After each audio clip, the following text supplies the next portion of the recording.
Story 1. Love that feels safe, like a warm, steady embrace where you can truly be yourself without fear or hesitation. It's the kind of love that grounds you and makes you feel at home. Story 2. Sleeping through the night. I have two little puppies, and they have to get up and pee in the middle of the night. I'm usually so tired at 5 a.m. when it is time to get up for work. Story 3. Going home to see the only two things that love me unconditionally. Two little balls of fluff make such a difference when everything else is dark. That little bit of light each day. Story 4. Blissful ignorance. After so many bad experiences from supposed friends and family, nothing bothers me anymore. You can't break something that is already broken. Story 5. I usually feel better in the winter climate of North India. I cannot handle the summers of North India. In winter, the weather is good, and it feels nice to go outside. Physically, it also feels good to exercise or enjoy food. Story 6. I made this playlist in case I'm feeling sad. It always cheers me up. Story 7. To sit in the sun for a bit. It feels really dumb that the same thing works on me as on a potted plant, but it turns out that I am solar powered. I used to live in a very cold and cloudy place and was absolutely miserable, sluggish, and depressed my whole childhood. I hated going outside because at least the house was warm. Even winters in a Mediterranean climate make me sad, even though it's like May compared to my hometown. Story 8. Music. When I've had a bad day or week or something, I really enjoy putting on my headphones, lying down in my bed, and turning some music on. I enjoy singing, and if I'm down, all I care about is me. Put on some music and shut the world out for a moment. When your head is clear, either talk to someone or go have some fun. After my last breakup, I was really down. I spent a couple of days shutting the world out when I got home, went to bed early, and played music nonstop. When I resurfaced, I went clubbing with my friends, and I had a couple of talks with my then best friend, who now is my girlfriend. Story 9. Taking long walks, just like walks around my neighborhood, really helps me get my mood up, especially if I'm done with my chores and schoolwork and it's sunset. Story 10. Not watching the news daily, getting 8 hours of sleep, taking baths, meditating once or twice a day, working out, spending time in nature, eating healthy, praying daily, and making plans with friends that I can follow through on. Story 11. Honestly, going to the gym and absolutely destroying a workout, walking in stressed and walking out feeling like I could conquer the world, is the best therapy I've found so far. Story 12. It makes me feel better when I recharge my positive energy by resting, meditating, reading, or enjoying meaningful conversations with thoughtful people. I can feel the energy shift when I make an effort to be in tune with myself. Staying open-minded also allows me to see things from other people's points of view about the things that matter to me, which makes it easier to deal with and interact with the folks around me. Story 13. My kids slap me. When I or anyone else asks them why, they answer, just because I will. Nothing I do to them except play along, and they just love to slap me. That always makes me happy. I am their best toy. Story 14. Some great music on the home theater, a cup of coffee, and some favorite snacks in beautiful weather on a rainy day. Happened today, but I had cardamom tea instead, listening to your parents laugh and smile. Story 15. Thinking about space and how vast it is makes me feel lucky to be alive when I think how rare life is in the universe. It makes me appreciate my life and being. It also makes me think how silly all the hot topic news is because in the grand scheme of space and time, it's just a microscopic blip on the radar. Sometimes being grateful for the life you were given can make you happy. It works for me, at least. Story 16. My dogs, nothing like being squashed by a giant dog who thinks he is still a lap-sized puppy. An ice cream or pizza. A warm drink and one of my comfort shows, or a walk or drive, depending on the weather. Story 17. When you get a few days off work with no plans or anything coming up, wearing fresh, clean, comfortable clothes, sitting at my desk catching up on games and television shows, knowing I am not going to cook and will order a takeout, finish the days with a nice steamy shower before catching up on YouTube in bed. Story 18. Seriously, sex with my husband is how he and I reconnect after a couple of long days at work and managing the children's school and sports commitments. I'll take a couple of cannabis gummies, He'll wake me in the middle of the night or lock the bedroom door on weekend mornings when the kids are home. Sneaking up to the bedroom in the afternoon if we're both working from home. Pulling out a few toys, all the dirty talk. Cramming my head into the pillow, pulling my hair, grabbing my throat, a couple of really powerful orgasms. Lying in one another's arms, showering together. Then a really good cup of coffee and some mindless chit-chat while we cook breakfast for all of us. Then him playing video games and me reading a book. It's just the perfect way to start my day. Story 19. When a random stranger, particularly an older woman, calls me honey, sugar, or baby with a genuine smile. A good song. Feeling like I have something to look forward to, even if it's just a good meal or drink. My car's seat warmer. Story 20. Being productive. There is such a satisfying feeling in getting to the end of a day and knowing that you accomplished something. It's old Reddit lore, but no more 0 days. Story 21. Walking or looking at a scenery and just thinking on your own. My mind starts to wander to the good things in life, and walking usually can give you the peace and rest your mind needs. Story 22. Yesterday I had a hard night and found it difficult to fall asleep.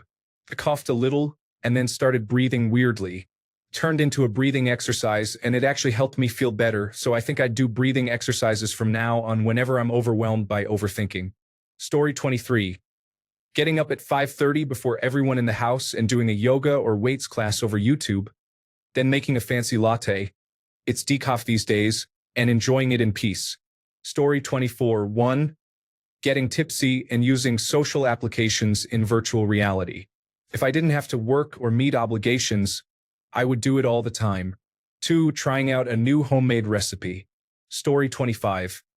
Food, sex, artistic expression, walking, pleasant interactions with strangers, committing charitable acts, reading, enjoying the defeat of my enemies, watching the sunrise or sunset, well-written movies. Story 26. Sunshine, exercise, hugging my dog, showers, good food. The best days are when it's sunny and taking your dog for a long hike, bringing some coffee and food. Also, good music. Story 27. When I'm not in the mood, I usually play music. Not just the songs I like, but random tracks on shuffle. Listening to music I'm not familiar with helps calm my mood and makes me feel better.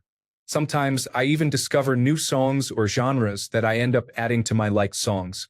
Story 28. Walking in nature.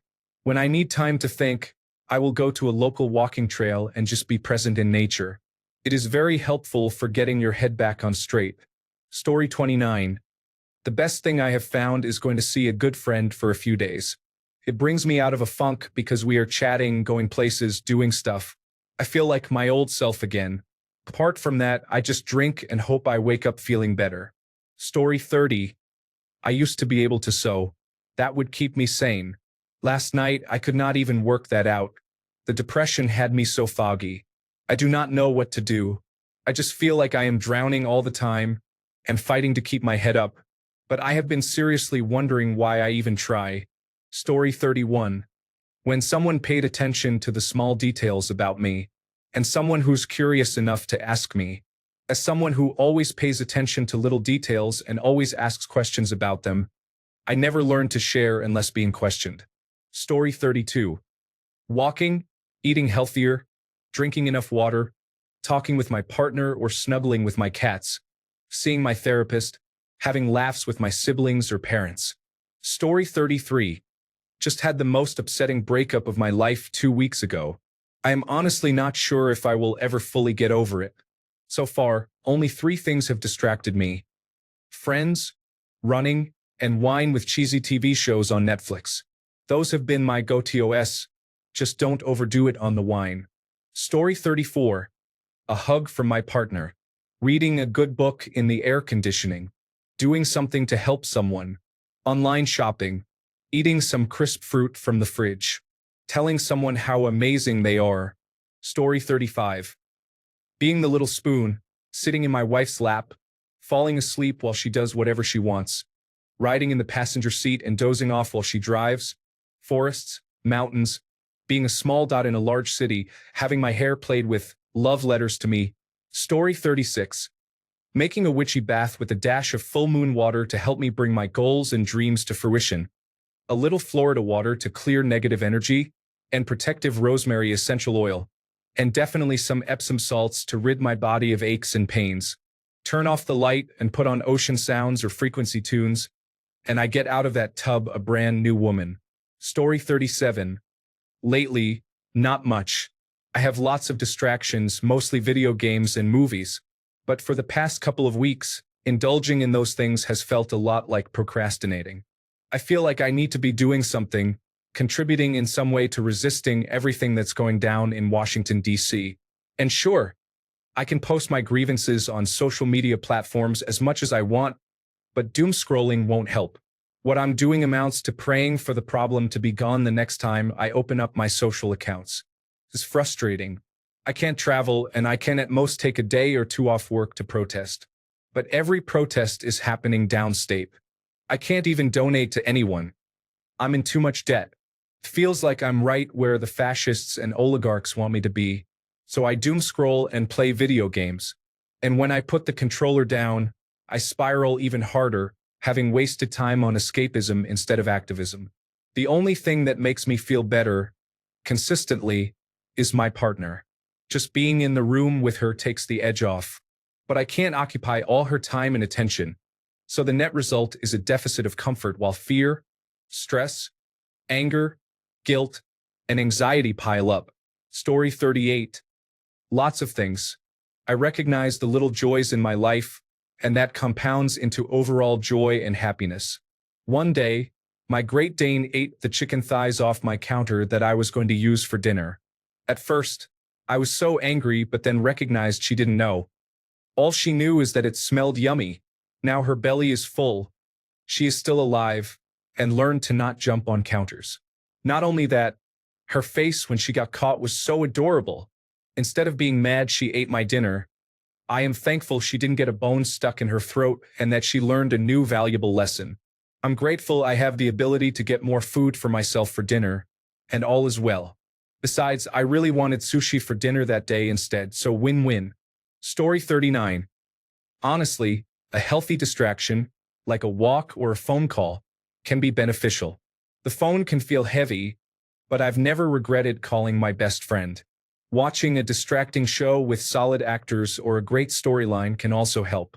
TV isn't the best solution, but it can help me forget myself for a while. It's the self-centered rumination that makes me feel shoddy, so getting out of myself is wonderful. Story 40. Getting an iced coffee from a coffee shop when I have a bunch of errands really takes the bitterness out of having to do a lot of things I don't want to do. Also, I love when my boyfriend does something that shows he is thinking of me. Story 41. I like this question.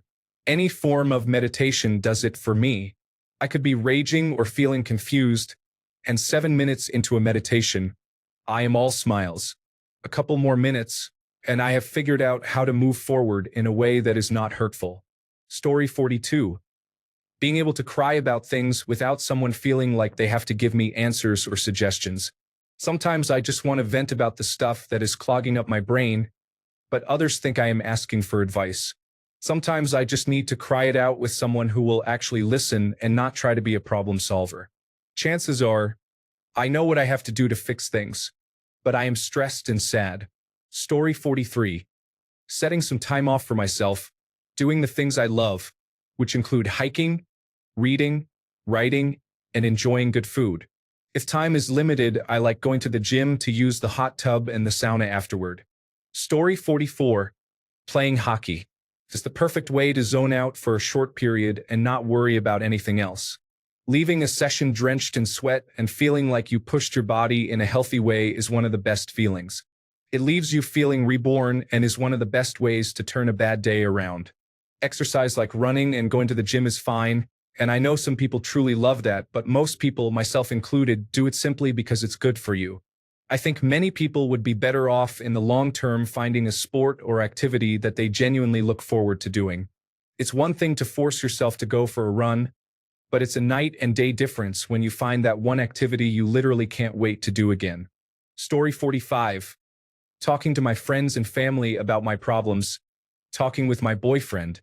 Video games, a nice hug, cuddles from my boyfriend, puppies, sunlight, good food, and good shows or reading a good book. Story 46. As for me, I feel better when I am able to engage in a meaningful conversation or offer clarity. It is often the simple things, like spending time with loved ones or having a quiet moment to reflect, that can make the biggest impact. Story 47. Depends on the time of year. Sometimes a nice swim or run by a river. Sometimes a nice workout after work. Sometimes a nice long drive to nowhere in particular while listening to some good music. Story 48. Drinking my morning coffee in peace. My new place and new car. Very grateful for. Long showers, beach walks, nice lunches. Attending a good service. Being kind to people and being recognized for it. Story 49. Big fat dab. And I don't just like the feeling of getting high. I'm a very emotional person, and weed helps bilaterally stimulate my brain. I can think more clearly and logically. Truly a lifesaver for me. Story 50. Doing a purposely anonymous random acts of kindness. Take it slow, be a turtle. Breathe slowly 5 times. Stretch slowly. Move around what you can move. It always gets easier. Story 51. It used to be talking to my grandma. She never judged me, and I could talk to her about anything. She's been gone 10 years, and I still think, I wish I could talk to grandma about any number of items that get me down or just thinking too much.